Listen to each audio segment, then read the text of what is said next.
j'aimerais challenger le terme d'équilibre, et tu vas me Ouais, dire si ça fait sens. ouais, Euh, pour moi, l'équilibre entre les deux, ça va être le point de rupture en quelque sorte. Ça va être le moment où la balance elle est à l'équilibre. Bon, ça peut passer. Là où ça va pas du tout, c'est quand les contraintes sont beaucoup plus lourdes que les ressources. Du coup, bah, là, on est dans une situation potentiellement problématique, dangereuse. Par contre, j'imagine que l'idéal, c'est d'avoir moins de contraintes et plus de ressources. Du coup, d'être dans un déséquilibre, mais dans le bon sens. Qu'est-ce que t'en penses? Alors, sur la question des contraintes, il y a encore autre chose à aller re-regarder pour s'assurer que on est dans une problématique de contraintes. C'est est-ce que c'est des contraintes que je subis ou que je choisis? C'est très différent. C'est-à-dire que D'accord.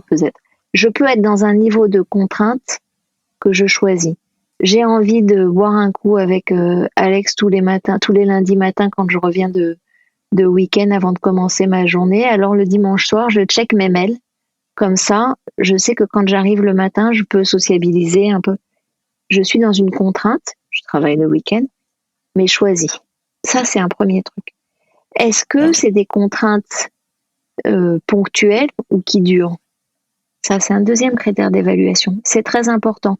Au-dessus de 15 jours, en fait, on considère que la fabrication de l'hormone du stress, elle devient toxique pour pour l'organisme.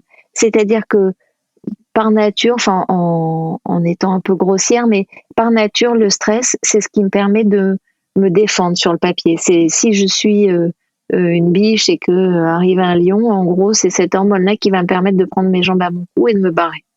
Donc, elle me prévient du danger. En revanche, si elle est actionnée tout le temps, non seulement elle fonctionne plus, mais en plus, elle génère quelque chose de toxique pour mon organisme et elle me met en difficulté. Donc, la durée est importante.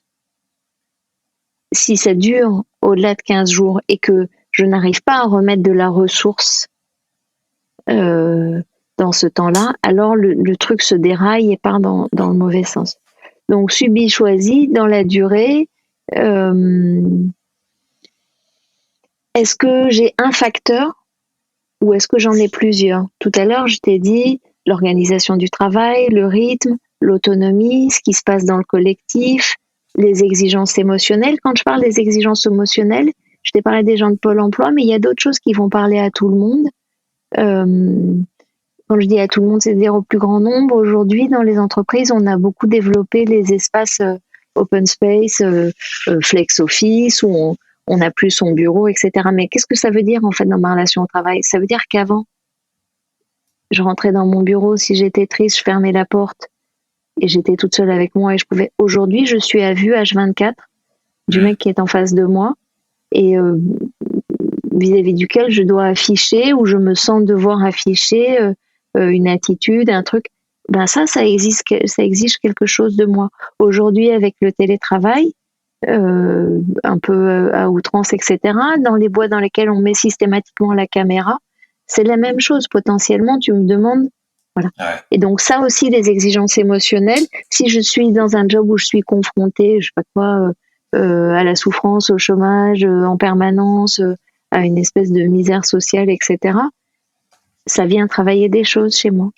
Donc voilà, il y a plusieurs facteurs. Il y a l'équilibre vie personnelle, vie professionnelle. Avant, tu sortais de ton bureau, Hmm. tu rentrais chez toi, éventuellement, tu arrivais à côté. Aujourd'hui, tu as l'ordi sur ta table.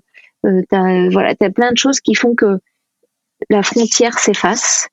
Ton boulot, c'est chez toi, c'est ton boulot. Tu n'arrives plus à retrouver la ressource. Bon, voilà.